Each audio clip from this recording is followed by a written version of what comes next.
Today it's all about mixing misconceptions and tips and tricks that will help you to improve your final mix down. Different places, different worlds, nothing left, just empty words. Back for breath, barely touch, nothing ever is enough. Hey guys, welcome to my studio. The weather today is again perfect, just perfect to stay for the entire day here in the studio and take care of the mixing of a new track. Luckily I'm already all done with the usual Monday morning business stuff. This right here is a song with almost 50 tracks. That's my project for today. That's a track that needs to be mixed. Before even starting to think about mixing, I'm making sure I have everything that I need. So the arrangement needs to be all done. I need to have all of the effects, all of the drum elements, the vocals, all of the synthy sounds. The sound design should be also already all done. The mixing is really just about getting the balance right between all of those elements. To have a way easier time to get the mix right, it's important to have the right sounds and kind of layered them correctly, and that you already choose the right sounds. For most of the EDM tracks you will need a kick and drums to have a groove going on, a bass or a sub bass, then a higher bass or a low piano or pad sound, and then something that is kind of the main topic of the track. This could either be a synthy sound that is really interesting or just someone singing, so the voice of the track.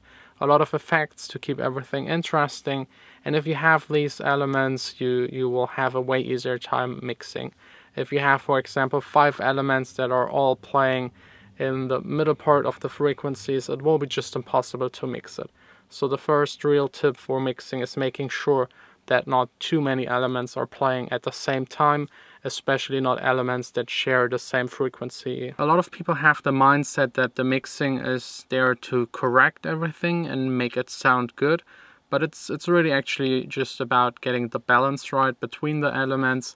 If you have mistakes in the sounds, or they don't sound really as you desire them to sound like, or don't sound like your favorite producer, you really need to go a couple of steps back to maybe the sound design and sample selection. Usually my first step is going through all of the tracks individually, listen to them and EQing them. On almost, I think, all of my tracks I have a low cut.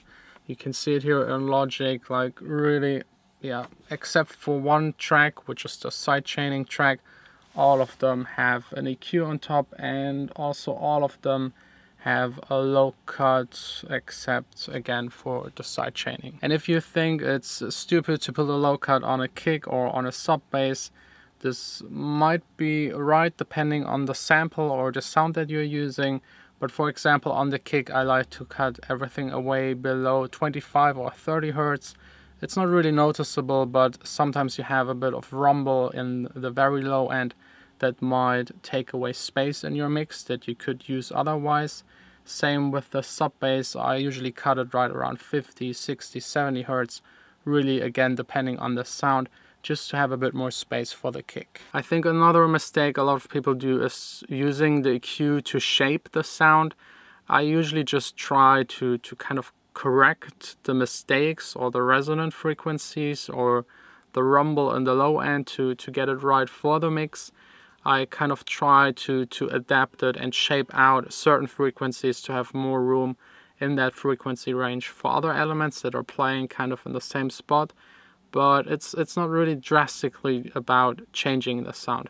If you want to change it drastically, then just pick another sound, go back into your synthy and play around with all of the knobs. Parallel to the EQing, I'm also deciding if the channel needs any compression. I only use it if it's necessary. So for example, on vocals you will definitely need compression to get the dynamic range a bit more in check.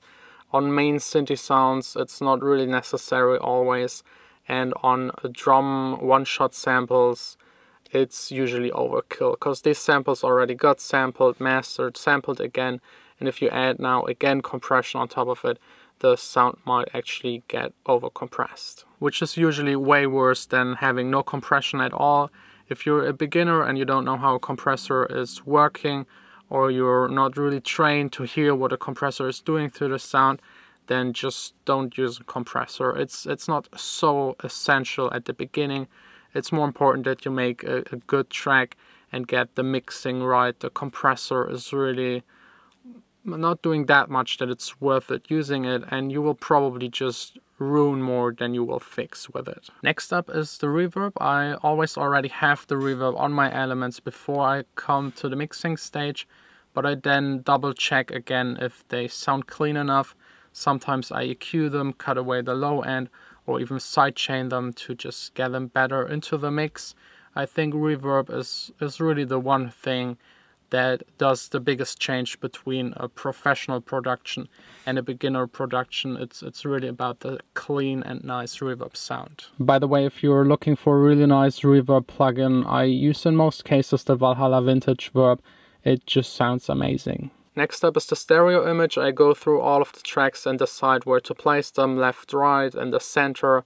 I use the wave S1 to make them wide, or just a sample delay, for example for hi-hats. Strings and sometimes vocal or pad sounds sound really nice with a chorus, or you can make it a bit more hectic by using a tremolo effect. And definitely don't forget to check the tracks for the mono compatibility. Just switch them to mono if the sounds are almost gone.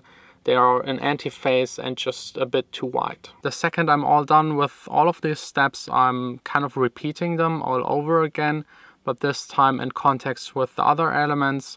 I usually listen to the kick and to the bass, solo and together, and then again with the entire mix, just to make sure the sidechaining is correct and the EQing between those two. The low end is really crucial for electronic dance music. And then I listen kind of in groups, just the vocals all together, the synthi sounds all together, kind of the sounds that are in the same frequency spectrum and place in the track. Also the drums with the kick and the bass. I sometimes group all of the drum elements in one bus just to be able to edit them all together, to raise and lower the volume of this group kind of, and maybe even to add some parallel compression if it's needed. And another thing a lot of people forget is that if in certain parts of the track, for example in the break, the drum elements are missing, you kind of have to mix the stuff that is left, usually like a lower sustained bass, maybe the chords, maybe the voice, and some rising effects. You have to mix them all over again. Like each of the section, if there's like a bigger change, you have to do an individual mix. So a lot of automating or just copying down the channels and process them individually. Just for example, in this track is a guitar sound where I've cut away everything below 250, 300 Hertz. But in the break part, there's actually nothing that is below the guitar. So I've opened up the cutoff a bit so that you can hear the lower frequencies of the guitar. Because with the EQ that is on with all of the other elements in the break, the guitar sounds a little bit thin, and to prevent that, I'm just doing another EQ setting for that section. When I get to the point where the mix just sounds good to me and sounds better than on my last track and sounds good throughout the entire track, I just bounce it out, and then it's about testing it on other systems, sending it out to friends and other producers to get feedback, and maybe also just wait another day and listen again to the track, because usually when you start mixing up until you're finished with it, your ears get a bit tired, or you just listened again and again to the same 8-bar loop and don't really have a clue anymore if it's good or not. So take a break, just listen to it again the next day, and then decide if the mix is the final one. So now it's about time to apply all of these things to the mix and just get it all done by today.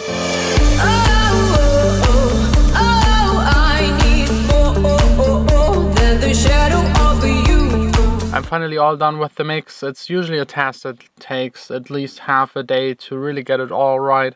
I'm happy with the results so far, and there is like one thing really about the mastering chain that a lot of people just get wrong. For example, here on my mastering chain, while I'm mixing the track, I only have the L2 limiter by waves, just to make sure nothing goes above 0 dB.